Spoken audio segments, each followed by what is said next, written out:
네, 안녕하세요. 반갑습니다. 배달의 민족이라는 서비스를 운영하고 있고요. 그 코파운더입니다. 저희 서비스는 음식 배달하는 것을 연계해주는 서비스인데요. 제가 하는 얘기가 아니라 언론에서 얼마 전에 배달의 민족이 한국에서 우버이츠를 몰아냈다고 기사가 나왔더라고요. 그래서 네, 한국은 굉장히 큰 격전지예요. 음식 관련돼서. 그래서 많은 글로벌 기업들하고 싸우고 있고요. 저희의 성장 속도는 지금 연간 한 70% 이상씩 계속 성장하고 있고, 올해도 그 정도는 충분히 달성할 수 있을 거라고 생각하고 있습니다. 그래서 월에 한 3,500만 건 이상의 주문을 일으키고 있고요. 중국을 제외하고는 이런 배달 음식이 가장 빠르게 성장하고 있는 도시 중에 하나라고 생각하고 있어요. 저는 창업한 지 한 10년 됐고, 예전에는 디자인을 하다가 자연스럽게 창업을 해서 좀 더 이렇게 현장에서 경영을 하면서 좀 많은 것들을 좀 배우고 깨지고 뭐 계속 하고 있는 단계입니다. 오늘 이 자리에서 뵙게 돼서 영광입니다. 네. 네, 지금 배달의 민족에서 네네. 해외 진출 해 봤었고 네. 또 지금 하고 있고 그거에 대해서 조금 설명해 주시면. 저희가 처음부터 돌아가 보면은 한킴 대표님이 저희를 투자해 주셨는데, 한킴 대표님이 2011년도에 저희에게 연락을 주셨을 때 이미 한국에만 이런 서비스가 있을 거라고 사람들이 얘기를 하고 있었어요. 한국에는 배달이 워낙 많이 되니까 해외는 없을 거라고 생각했었는데, 그때 이미 미국이라던가 뭐 영국이라던가 독일에서도 이런 서비스들이 있었고, 그때 그 회사들한테 굉장히 오퍼를 많이 받았었어요. 그래서 저희도 이제 해외에 대해서 그때부터 2011년도부터 계속 관심을 가지고서 여기저기를 보고 있었는데, 놀랍게도 그 회사들은 지금 생각해보면 굉장히 작은 사이즈였는데도 그때 막 글로벌을 막 진출하고 있었어요. 직원이 100명도 안 되고 막 이랬었는데도 막 해외에 막 나가고 어디에다 오피스를 짓고 동남아시아에 짓고 유럽 뭐 각국에 나가고. 그래서 저희도 이 지금의 생태계에서는 이렇게 시작을 하는 건가 이런 생각들도 들고, 그래서 저희도 2014년도에 처음으로 중국에 한번 나갔다가, 아무도 기억을 못하실 거예요. 저희가 해외 진출을 몇 번 했다가 실패를 했었는데 네, 그냥 뭐 저희는 늘 그래요. 늘 뭐 시도해 봤냐, 실패해 봤냐, 그리고 실패해서 조금 더 배우고 있냐, 이게 되게 중요한 것 같아요. 중국에 2014년도에 들어갔을 때 중국에는 지금 굉장히 큰 의월너머랑 메이투안이라는 서비스가 있는데, 의월너머가 아주 그렇게 큰 서비스는 아니었었어요. 그래서 이제 저희가 상해만 집중적으로 한번 해보자. 상해만 해도 1,000만 이상이 되는 도시니까. 그래서 사람들을 파견을 보내서 상해에서 메인 스트리트를 정해가지고 거기 있는 모든 가게들을 다 들어가서 레스토랑에 들어가서 전단지를 얻어오고 전화번호를 따가지고 저녁에 의월너머를 켜놓고서 이 업소가 의월너머에 들어와 있는지 안 들어와 있는지 다 체크했어요. 예, 발로 다 체크를 하고 했더니 한 30%도 안 들어와 있더라고요. 그래서 그러면 우리가 이것들을 발로 다 모든 레스토랑을 다 해가지고 하자라고 해가지고 시작을 하려고 했었어요. 그래서 너무 괜찮을 것 같다. 그러면 일단은 뭐 상해에 있는 모든 레스토랑들을 다 여기다 넣으면은 정말 잘 될 것 같다라는 생각을 했었는데, 마침 그때 한국에서 별에서 온 그대라는 드라마가 엄청나게 히트를 치면서 라인이 중국에서 갑자기 막 다운로드를 엄청나게 하루에 1,000만 건씩 받고 했던 그런 일이 있었어요. 그래가지고 중국에서 이런 라인이 정말 잘 되는구나라고, 한국 서비스 잘 되는구나라고 사람들이 기대에 차있을 때 갑자기 라인이 갑자기 서비스가 중단되고 여러 가지 이슈들이 있었었죠. 그래서 저희도 그때 여러 가지 조사를 했더니 중국에는 저희 같은 플랫폼 서비스가 들어가기에는 좀 많은 어려움이 있구나 라는 거를 알게 됐고, 그게 뭐 진짜인지 아닌지 모르겠지만 아무튼 그때 잘 철수했다고 생각하고 있고요. 그 다음에 바로 일본으로 넘어갔었어요.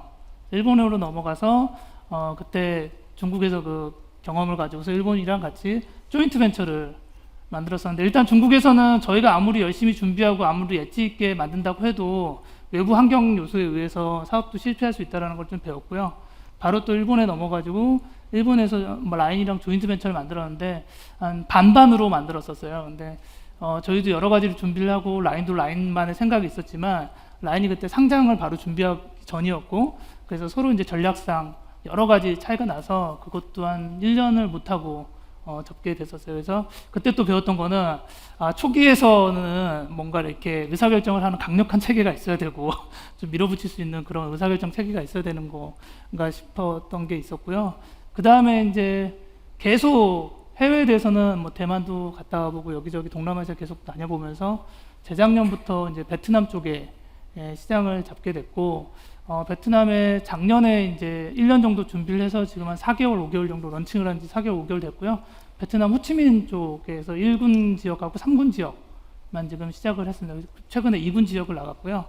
근데 저희가 또 이제 그 사이에 배운 거는 전략이라는 게 전쟁에서 왔기 때문에 상대방이 없는 전략은 존재하지 않는다라는 걸 알게 됐어요.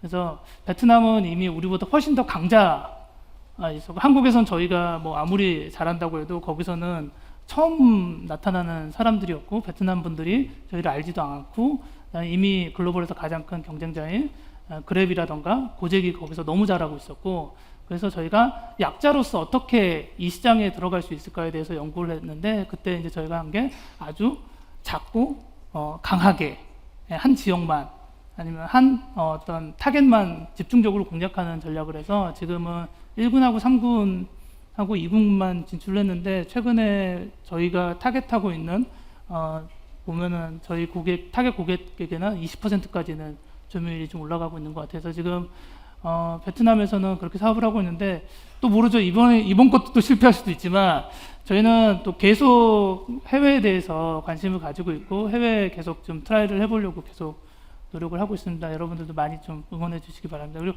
베트남 서비스 이름이 배민이에요. 네. 한국에서도 배민이잖아요. 한국에서는 배달의 민족 배민이고 베트남에서는 베트남 민족 배민으로 베트남 사람들이 하도 네, 베트남 분들이 한국 분들을 좋아해서 서로 좋아해서 그렇게 했습니다.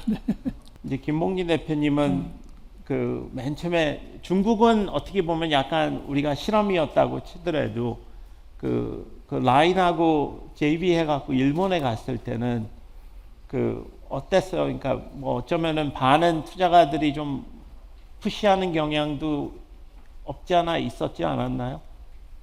네, 투자 가시니까 그렇게 얘기해 주셔서 없었던 건 아닌 것 같고요. 네. 근데 뭐 계속 도전해보고 싶었어요. 그리고 일본뿐만 아니라 뭐 해외에 있는 여러 국가들에게 여러 가지 좋은 서비스를 만들어서 제공할 수 있지 않을까 이런 생각을 했었고, 근데 나갈 때마다 항상 그 시장들이 다르더라고요. 그래서 일본 같은 경우에 편의점 시장이 워낙 잘 돼 있고 그들하고 어떻게 싸워야 될까 이런 것들도 고민했는데, 최근에는 또 일본은 또 우버이츠가 굉장히 잘 하고 있어요. 일부 지역에서, 일본 도쿄 내에서. 그래서 절대 뚫리지 않을 것 같던 배달 음식 시장이 또 이렇게 뚫리는 것도 보면서 고객들은 늘 변하는구나 이런 것들도 배우고 있고요. 일단은 뭐 저희도 이렇게 한국에서 제대로 벌지 못하면 해외에 나갈 수 없다라는 걸 이해하고 있기 때문에 이렇게 본진이라고 하죠. 본진을 좀 튼튼하게 만들면서 해외에서 뭐 차근차근 한번 나가보는 것들 계속 계획해보고 있죠. 네. 그러니까 지금 베트남에서는 네. 그 한국에서 나간 사람들 그리고 네. 베트남에서 현지 채용한 사람들 특히 임원급 레벨에서 어떻게 비중되고 그 결정, 그러니까 그 사업 뭐를 어떻게 하자 하는 결정 같은 거를 여기서 얼만큼 컨트롤하고 거기서는 얼만큼. 큰 방향은 만들어질 때 좀 결정을 하고 들어갔고요. 그 베트남에 있는 회사를 하나를 인수를 하면서 그 회사가 꽤 잘 하고 있는 회사였어요. 그래서 거기는 다 베트남 분들이고 현지인 분들이고, 그리고 이제 한국에서 한 20명 정도가 파견을 가서 한 100여 분 정도가 지금 거기에 있는데, 지금은 거의 이제 현지인 분들 위주로 좀 의사결정을 할 수 있는 구조를 좀 많이 만들어가고 있죠. 저희가 이제 사실은 굉장히 미묘하지만 현지인 분들만 알 수 있는 여러 가지 이런 코드들이 있더라고요. 그런 것들을 잘 살리기 위해서는 그분들의 의사결정이 되게 중요한 것 같고, 파이낸싱 관점에서는 좀 본사에서 여러 가지 큰 전략 같은 걸 세워야 되니까 그런 거 관련돼서는 저희 사람들이 좀 나가 있고 그렇죠. 그러니까 디벨로퍼들 그게 얼마나 중요하냐면은, 그러니까 배달의 민족도 그 어떻게 보면 많은 사람들이 이거 뭐 그 옛날에 짜장면 주문 전화로 하던 거 앱으로 주문한 그것뿐이 더 있어? 그게 뭐 대단한 거야? 그게 뭐 얼마나 어려워 하고 있는데, 지금 회사에 그 엔지니어들이 얼마나 있죠? 지금 한 300분 조금 안 되게 있어요. 네. 한 300명이 조금 안 되게 있는데 계속 지금 늘려나가고 있고요.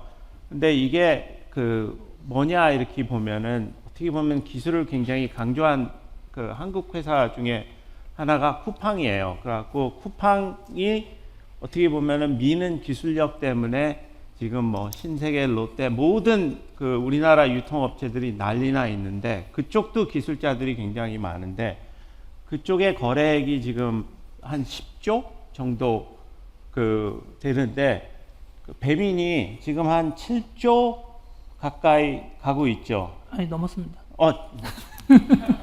7조가 넘었어요. 그러니까 어떻게 보면 거의 비슷한 거래액 수준이라고 보시면 돼요. 그러면 거기에 들어가는 그 사람들이 확 모일 때 보통 서버 나가 뻗고 하는 문제부터 생각해 갖고 아직까지 우리나라에서 그렇게 많은 주문이 한꺼번에 몰려오고 처리할 수 있고 그런 기술력이 갖고 있는 회사가 그렇게 많지 않아요. 그런데 그런 기술력들을 키워 나가야지만 이런 모든 큰 스케일 서비스들이 가능하게 되는 거라고 믿습니다.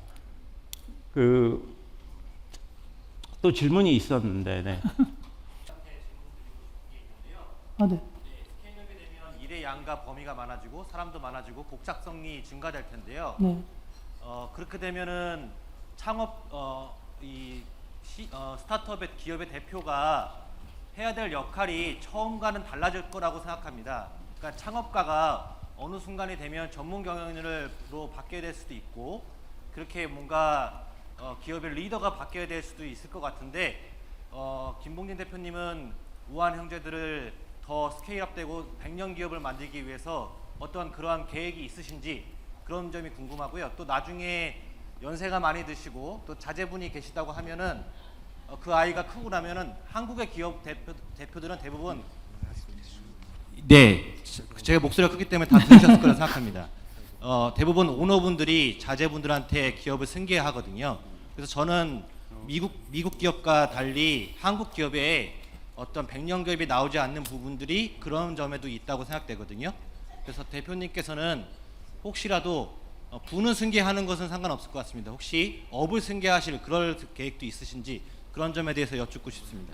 네, 일단 네 개인적인 질문도 주셨는데 일단 경영에 관련돼서 승계를 먼저 말씀드리면은 저는 이제 아이가 막내 아이가 나온 지 한 7개월 정도 됐는데요. 일단 그 아이한테 남자 아이인데 그 아이한테 경영을 승계시킬 계획이 전혀 없고요. 왜냐면 그 애가 승계를 받을 때까지 제가 경영을 하려면은 너무 오랫동안 해야 돼서 너무 힘들고요. 일단 그리고 사실은 저는 제가 일을 하고 있긴 하지만 사실은 경영 자체를 물려주고 싶진 않아요. 왜냐면 이렇게 힘든 일을 자식한테 또 시키고 싶진 않다라는 생각을 좀 가지고 있고요. 실제로 하게 되면 굉장히 힘들고요. 그리고 또 하나는 아까 말씀 주셨던 것처럼 회사가 커지면은 일단 뭐 효율도 떨어지고 이렇다고 하는데 일단은 저희 회사도 마찬가지예요. 회사가 커지면서 효율성이 굉장히 많이 떨어지는데 일단 첫 번째로는 그거를 인정하는 게 되게 중요한 것 같아요. 그러니까는 스케일이 2배가 된다고 해서 힘이 2배가 절대로 되지 않아요. 자연법상 스케일이 2배가 되면은 힘은 3분의 2만큼밖에 안 커져요. 3분의 1은 없어지거든요. 근데 창업자들은 저도 예전에 그랬는데 그걸 인정을 못 하는 거예요. 100명일 때 100을 했는데 1000명일 때 1000을 왜 못해? 이러면은 이제 구성원들하고 갈등이 생기고 이제 난리가 나는 거죠. 그래서 일단은 그걸 인정하면서 그 안에서 효율성을 찾는 것들이 중요하다고 생각하고 있고요. 100년 기업은 일단은 저는 꿈꾸고 있지는 않고요. 100년을 정말 갈 수 있을까라는 생각은 모르겠고요. 일단은 한김 대표님 살아계시는 동안만이라도 좀 있었으면 좋겠다. 아, 왜 이래요? 나 100년 살 거야. 지금으로부터 100년이요? 네. 네, 그 정도로 하고 있고요. 좀 이렇게 오랫동안 살아남은 회사보다는 좀 사회적으로 어떤 좋은 가치를 만들어낼 수 있고 그런 문화들을 좀 다른 기업들, 후배 기업들에게 잘 물려줄 수 있는 이런 회사가 됐으면 좋겠다는 생각이 들고 있으니까 예를 들어서 우리나라에도 삼성 같은 큰 좋은 기업이 있다고 생각하고 있고요. 그 삼성에서 나온 많은 인재들이 그 문화를 가지고서 또 다른 회사들을 만들 때 그걸 굉장히 많이 이용을 하고 있거든요. 뭐 네이버, 삼성에서 나온 네이버의 경영진들도 삼성의 여러 가지 시스템이라던가 문화를 많이 했고 저도 네이버에서 배우면서 그런 것들을 알게 모르게 계속 됐던 것 같아요. 이렇게 좀 더 후배 기업에게 좀 더 하나씩 좋은 것들을 만들어줄 수 있는 문화를 좀 만들어줄 수 있는 기업이 됐으면 좋겠고 그런 것들이 100년, 1000년 갔으면 좋겠다는 생각이 들어요. 예를 들어서 뭐 고구려가 망해도 백제가 망해도 그 문화는 지금 저희가 계속 가지고 있는 것처럼 그런 회사가 좀 됐으면 좋겠다는 생각을 가지고 있습니다. 네, 답변이 됐으면 좋겠습니다. 네.